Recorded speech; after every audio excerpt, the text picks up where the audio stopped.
Welcome to the Marvelous Middle Age Podcast, where we are building a community of people who are in the midst of midlife, sharing our stories and learning from each other along the way. Each week, I'll have a guest join me to discuss a topic that impacts our lives and touches on some aspect of midlife. We'll discuss relationships, transitions, health and well-being, parenting, careers, and more. My goal is to encourage and support you and help you thrive as you navigate this adventure of midlife. Join me here each week for the Marvelous Middle Age Podcast.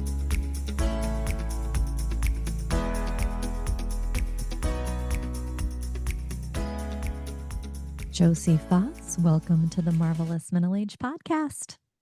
Nicole, thank you for having me. It's such a thrill to be back. Yes, I should have said welcome back. Yes, you are a repeat guest, and I am so happy that you are here.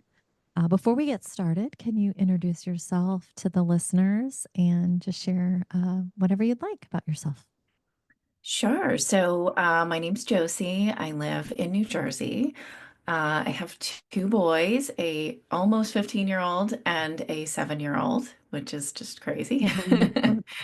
15? Married. And I run a nonprofit and also teach some classes at Rutgers. Yes, you do. I love that. I love that. We know each other because we are in a group for mothers of neurodivergent children. We call ourselves the Badass Women. And I think, Appropriately so. Absolutely. We're all badasses in our own way, and sometimes more so than other times.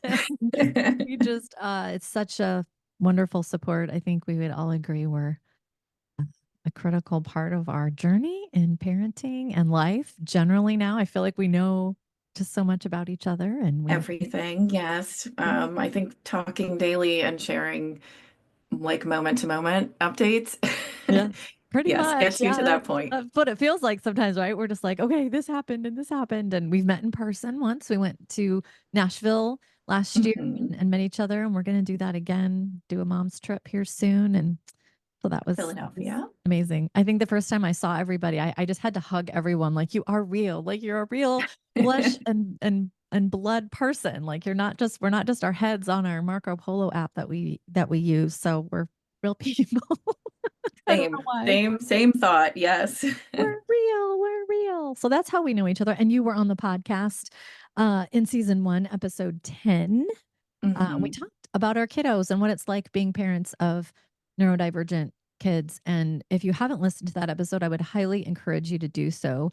Even if you aren't parenting or have a child in your life that's neurodivergent, because you probably know someone that does, someone that has a child, whether it's whether the child has ADHD or is autistic or some other form of neurodivergence. Just means, their brains work a little differently than other brains. And if you, again, don't have that child in your immediate circle, you probably know someone outside your circle that does, a coworker, a friend, somebody else. So listen to that episode because it's wonderful. It's excellent. But today, you are here to be, we're going to talk about the Enneagram. We're going to specifically talk about Enneagram Ones. And just as a refresher, the Enneagram, the way I like to characterize it, is a system to help us understand how we and others navigate the world, the lens by which we view the world. I characterize it this way, that every type views the world through a different colored lens. So if you picture a pair of glasses, and maybe the ones view it through a blue lens, and the twos view it through a purple lens, and threes are a yellow lens. So it's just, we all see the world in different ways, and our Enneagram types inform that. And so it's just a great tool. Again, there's lots of great tools out there for personal growth and development, but the Enneagram, I think, is my favorite, and that's what we're here to talk about today. So before we get into it, though, I do want to just recap here what the core fear, desire, weakness, and longing are of the Enneagram One, are moral perfectionists. So Enneagram Ones, their core fear is being wrong, bad, evil, inappropriate, unredeemable, or corruptible. An Enneagram One's core desires are having integrity, being good, balanced, accurate, virtuous, and right. The core weakness of an Enneagram One is resentment. So, repressing anger that leads to continual frustration and dissatisfaction with yourself, others, and the world for not being perfect. And the core longing that your heart wants to hear is that you are good. So, an Enneagram One is a person that will do something because they're motivated to be good or sometimes even right. Um, for example, if an Enneagram One comes into a party, I'm saying this is true of every Enneagram One, but typically if they see something like a picture really crooked on a wall, it's going to bother the heck out of them. They want to fix it because it needs to be straight and up and down or whatever the case may be.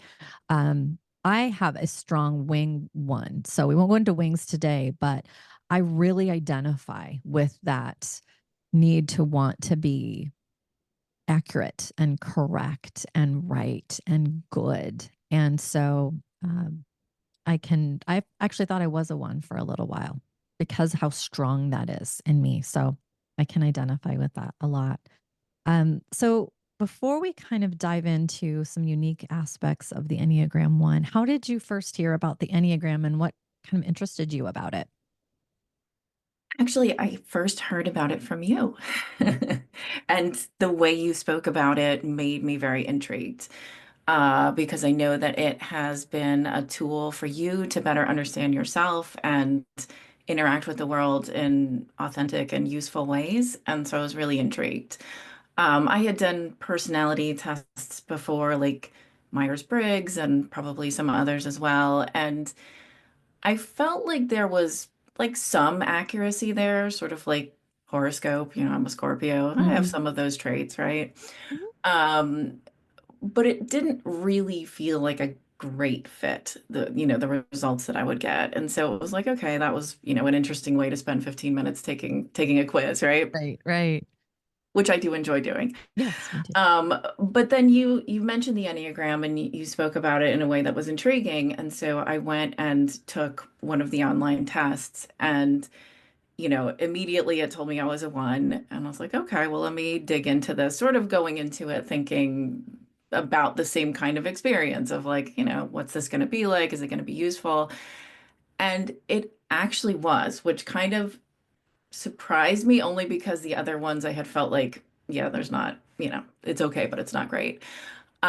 Reading the traits and in particular, and I think we're going to get into this a little later around the critic and sort of the fear of, being bad and those sorts of things, like it just really resonated. And it was interesting to read about the way that I sort of internally work on a computer screen in front of me. Like it just felt it was an interesting sensation.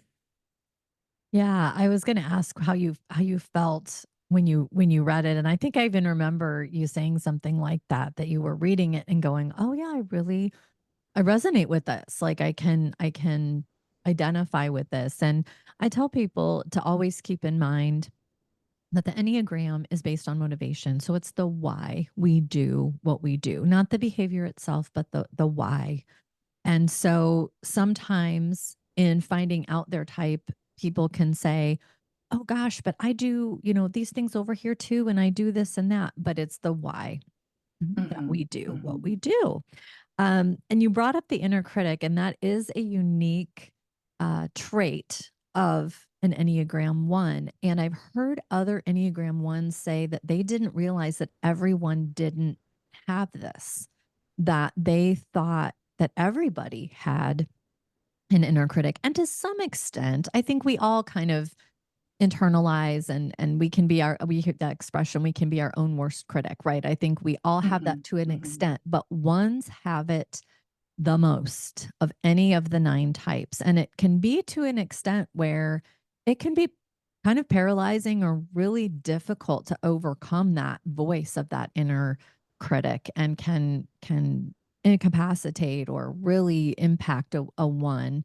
And so I wanted to talk about that a little bit. Do you resonate with that at all? And how has that shown up for you in different aspects of your life, if you resonate with that?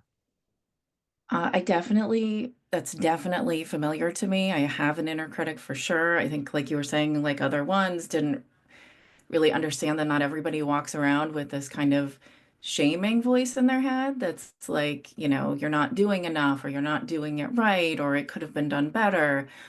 Um, and I feel like because the motivation is around sort of being morally correct, I guess however the person defines it, that critic is speaking to moral deficiencies. And so it's really a very defeating experience when I get in my head about something that I'm not happy with, what I did, didn't do, how I did it.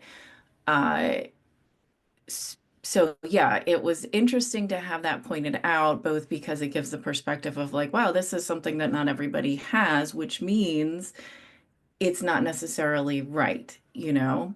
So I think shame is, believing you are bad, right? So if you have a voice in your own head telling you what you've done, what you didn't do, how you did it, means that you're a bad person. And you sort of live with that your whole life and then are told, actually, that voice is optional. Mhm. Not everybody has it or has it like that. I think that was a relief Mhm. because it kind of gives permission to ignore that voice sometimes because it isn't um, like just understanding that it isn't a baked in part of what it means to be a person kind of gives the freedom to go, you know what? I'm doing my best here. I can't do everything all the time. And this is what I can show up and do. And the fact that I wasn't able to save the world today doesn't mean, that I'm a bad person, basically. Exactly. No, and I'm really glad that you acknowledge that because I think that it would be very easy to fall into that trap, that cycle of, I didn't do this or I didn't do this correct enough or accurate enough or good enough. And therefore, that means I'm bad, not worthy, whatever the messaging is that that you would give yourself. And it's just so not true. And it takes a lot of hard work to overcome that. I mean, there's nothing wrong, I think, with looking at, how we performed in something and saying, well, what could I have done better? But I think ones tend to really get after themselves in that. And so it's an effort, it's an intentional practice to not just constantly listen to that inner critic. And it takes a lot of mental and emotional energy to do that for ones, I feel like. So I'm glad that you acknowledge that it's there, but again, it's really focusing on, okay, I know I have this inner critic. How do I keep it in perspective? How can I use it, to help myself instead of shaming myself and making myself feel bad about myself? Because I think that's an easy route to go down for one. It Especially. definitely is, especially, like I know this is the Marvelous Midlife podcast. And when you're in that phase of life, you have so many things that are demanding attention, and there's just no physical way. There are not enough hours in the day to do it all well. And so it's very easy for me to like ignore the, 95% that I did as well and be like, but that 5%, like, wow, that really was not the way I wanted to show up. And then it can kind of spoil the whole thing. Absolutely. Absolutely. And again, I think to some extent, that can happen, but I completely agree with you. I think when you focus on the 95% that you did show up for and that you did well and that it was how you wanted it to go, that's where that energy has to shift. And again, given the day, given the circumstances, that can be easier said than done, but so, so, so important. And I'm glad that you're recognizing that. I think that's great. Trying. Yes. Well, and again, it's just day to day, right? Every day, brand new day, wake up, try to, start over. And some days are going to be tougher than other days. And yeah, it's just and and know that, and the way I think about it too, I've thought about it this way for myself, is would I speak to a friend that way? Would I let that critical part of my brain, the way I'm speaking in my own head, would I let that, come out of my mouth if I was talking to, a friend or a colleague or an employee or whatever? And I'm usually like, well, no, I'd never talk that way to Yeah. somebody else, but I can sure do it to myself really easily. So yeah. That's a good litmus test. Yeah. Yeah. And yeah, it just takes work. It just takes effort to do that. So we talked a little bit about before we started recording about stress and growth. And I'm going to characterize it this way, that every type moves towards a different number in stress and a different number in growth. So when we're stressed, when we're overwhelmed, when maybe things are just too much, sometimes we can take on, not sometimes, but usually we take on the unhealthy traits of another number within the Enneagram. And then on the other side of that, in growth, we take on the healthy traits of another number on the Enneagram. So let's talk about growth first, because that's the good stuff. That's where we want to go to. So in growth, ones move towards the healthy side of a type 7, which is our um, enthusiasts or adventurers, depending on what Enneagram content you're looking at. And when we were first meeting, and you're never supposed to type anyone else, but I was thinking about you. I was like, I wonder if Josie's a 7. And so it kind of made sense when you said you were a 1, because ones move towards the healthy side of a 7 when you're in growth. So with that, let me just characterize what that looks like for a moment. So when 7s are healthy, and when you, as a type 1, move to the healthy side of a type 7, you can experience more grace and joy, which creates a more self accepting heart. You become more enthusiastic, spontaneous, joyful, positive, and optimistic. You're able to see others are trying their best and give more grace and kindness. You feel the freedom to try something new and creative. You see that life is not all serious and daunting, but rich with life giving experiences and emotions, including happiness, abundance, grace, and freedom. And you relax a little more, become less rigid, and take great delight in life. So, tell me a little bit about that for you. Do you see, or can you recall times when uh, you exhibited some of those traits, or does that resonate with you at all, being a 1 when you're It more in a does growth definitely path? resonate with me. And I feel like I'll say that there are times in my daily life where I feel like what you just described, but often it's when I step out of my daily life that it's like the burdens of just the grind, right, are lifted because I'm traveling for work, or I'm on vacation with family, or, something is just relieves me of that sort of low, well, not always low level, but that stress hum that life has day to day. Mhm. Then I definitely feel the way that you just described. So, like when we're traveling, I want to do everything there is to do. I want to experience everything. I want to eat all the food. I want to go to all the sites, and I'm super enthusiastic, taking pictures every 2 seconds, and and just really loving it. And I'm also drawn to places like, spectacular natural places, parks and beaches and whatnot, where I feel kind of taken in by the world, like able to observe the beauty of the world around me. Like I find myself planning to go to those kinds of places, and listening to this description, I feel like maybe I'm subconsciously putting myself in a position to get to like lean into that part of my personality. Definitely. Well, for those of you that don't know, because you wouldn't know, but when we did our Nashville trip, and you've done it for our Philly trip as well, you are the itinerary goddess. You have put together a document that has all the great restaurants, all the fun sites, all the cool and fun things that we're going to do on our trip. And you did it for Nashville, and you did it for our next trip. And I love that because it makes me excited. I'm going somewhere new that I've never been, and you have lived where we're going to be going this spring, but besides that you could have just said, well, yeah, there's a couple places and whatever, but you like there's links in this thing, and there's all this list of all these fun places, and I was reviewing it getting so excited because you're just like, yes, there's this restaurant, we have to go here because of this, and we got to go.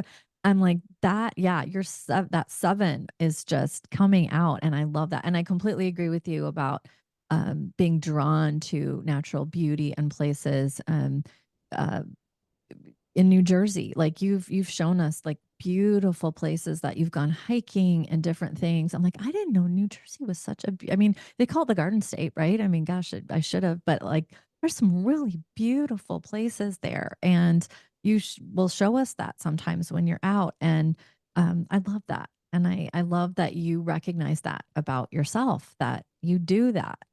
And you're right, when you do kind of get out from under the day to day and allow yourself to just enjoy, it's Hmm. really neat to see. So, And I feel like, the way my brain works, it's helpful for me to have kind of a framework for understanding things. And I feel like this is an this is a neat framework to think about, okay, I'm retrenching in sort of the less positive parts of the way that I show up in the world, right? But I also can now have like a recipe for how do I break that pattern and interject some joy, because it can be very easy, I think, for everybody, but I know for myself to get bogged down in, just making life happen for myself and family and coworkers and all the things. And so that sort of description of what my personality type looks like when I'm happy, and also the fact that I'm like, yes, actually, that is how I feel, when I'm doing well, is it's kind of neat to like have almost like a shorthand of like, okay, you're not feeling great, here's something that you can do. Get outside, try to get into this kind of headspace, and and it'll work, yeah, basically. right. It'll help. It'll help with what, and again, and it's not and I tell this about people with the Enneagram, it's not like a cure all, it's not a fix all, it's not going to make your life 100% perfect, but it does give you that structure that to look to say, okay, I'm moving towards, unalignment or stress. I need to pull myself back in and kind of move more towards that growth and health path. So yeah, I love that about it as well. So on the other side of the coin, in stress, ones go to the average or unhealthy traits of a type four. And the way I characterize this for people, and sometimes this is the way that people really are able to kind of lock in that they are the Enneagram type that they are, is by the stress path. And it's like a rumble strip, when you're pulling up to a stoplight or a stop sign, and there's those that rumble strip in the road that kind of, it's like, oh, there's a stop sign or a stoplight coming up. It's like a warning system. And that's how I think of the stress path. It's like this warning system, like, okay, I need to pivot, or I need to move kind of back towards an aligned uh, place. So I'll just read quickly here the average to unhealthy traits of a type four. So when type ones, how you think, feel, and behave when under stress. You might feel resentful and angry that others are not fulfilling expectations. You might withdraw when you feel moody or misunderstood, so you can work out your emotions alone. You desire to be free of responsibilities and your inner critic's demands and burdensome ideals. You imagine being a different person who's able to be your authentic self, experience freedom from obligations, and not live under the tyranny of rules. You feel that others do not understand how disciplined that you are in your efforts to make things right. And you might experience periods of feeling melancholy and being misunderstood. Does any of that resonate with you at all when you're feeling really overwhelmed and stressed out or moving in that direction? Yeah, yeah, it does. I would say the withdrawal piece for sure. The wishing to be able to give up responsibility and sort of move to a Greek island and sit Go. on the beach kind of Yeah. thing. Yeah. And I know that I'm assuming like that is a pretty common kind of fantasy that like, oh, if I could only run away from my responsibilities, things would be better. But yes, it can feel like the weight of everything that I take on gets to be incapacitating. And it's like at that point, functionally, what I'll usually do is like make a list and then start to just do the low-hanging fruit just to feel like I'm getting traction. But Mhm. uh there are definitely times where it's like I can't take another step. Like it's just the weight is too much. Um when I was younger, I used to have resentment, like what was described. I'm not going to say that I don't at all anymore, but I think that's one of the things that I've intentionally tried to work on in myself because even without kind of a framework like this to think about it, I just recognize that like that's not a productive use of energy.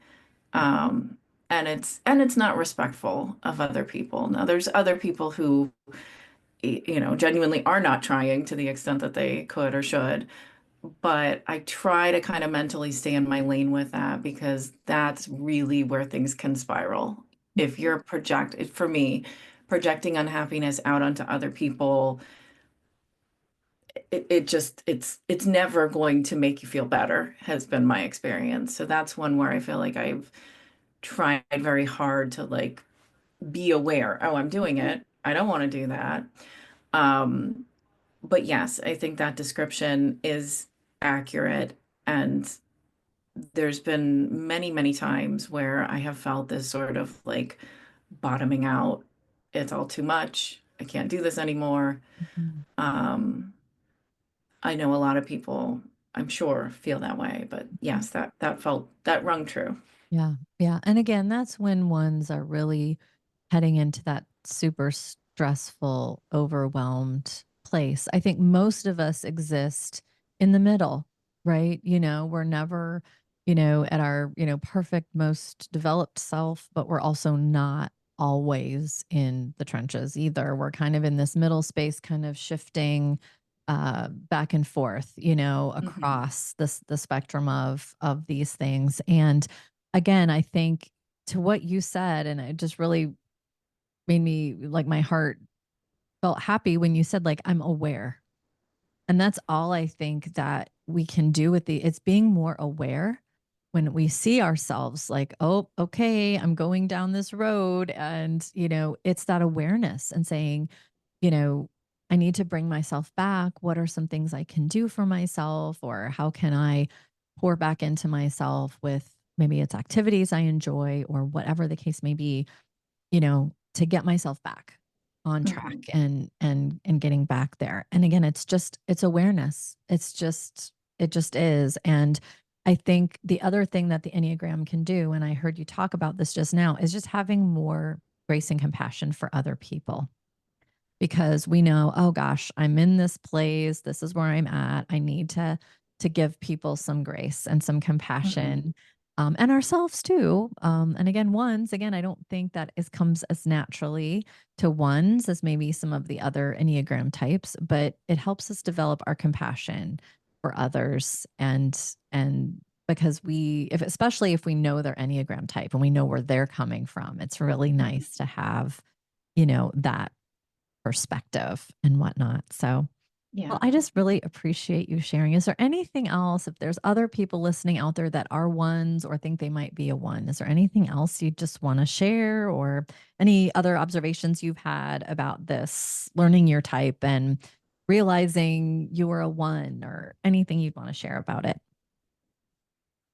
I would just say that since kind of being introduced to this and having the revelation of like the inner critic and the drive for like morality, those are not a requisite part of everybody's lives. Like having that revelation has freed me up to, and I'm not very good at it yet, but like start to be more open to things that don't necessarily strictly align with those priorities, because it can be really a dominating force in everything you do when you have this perception that your life has to align to your values all the time, and that your values have to be this very strict thing that, doesn't bend, right? Like when I talk to my kids, I always tell them, like, we're like Michelle Obama. When they go low, we go high. Like this, I'm Mm-hmm. forever trying to bring them back and myself to these things. But that can make it hard to do stuff that is fun, is restorative, is silly, like that. Those things are not, you don't see those things on inspirational posters, right? No, Necessarily. no, And so I think that, I don't know if it's advice, but just like I'm starting to be more open to giving myself the space to do things because I'm tired or it looks fun or, whatever, but there's no like bottom line to it. It's just a yeah, broader way of experiencing life. yeah, And I think that I'm enjoying that. I'll put it that way. I'm enjoying that. So like I have put in place a bedtime routine that's like pretty long and complicated with like essential oils and yoga um and it feels really good, and by like 7:30 at night now I'm like, "Oh, is it too early? Is it too early?" And yeah. that's not like I'm not making the world a better place by relaxing before bed, but it is making my life better. So yeah, I think what you're getting at in terms of understanding yourself and being able to instrumentalize that knowledge. It's not easy, and it's also honestly not easy for the people around you when they're used to you showing up a certain way, and then you start to make changes to that.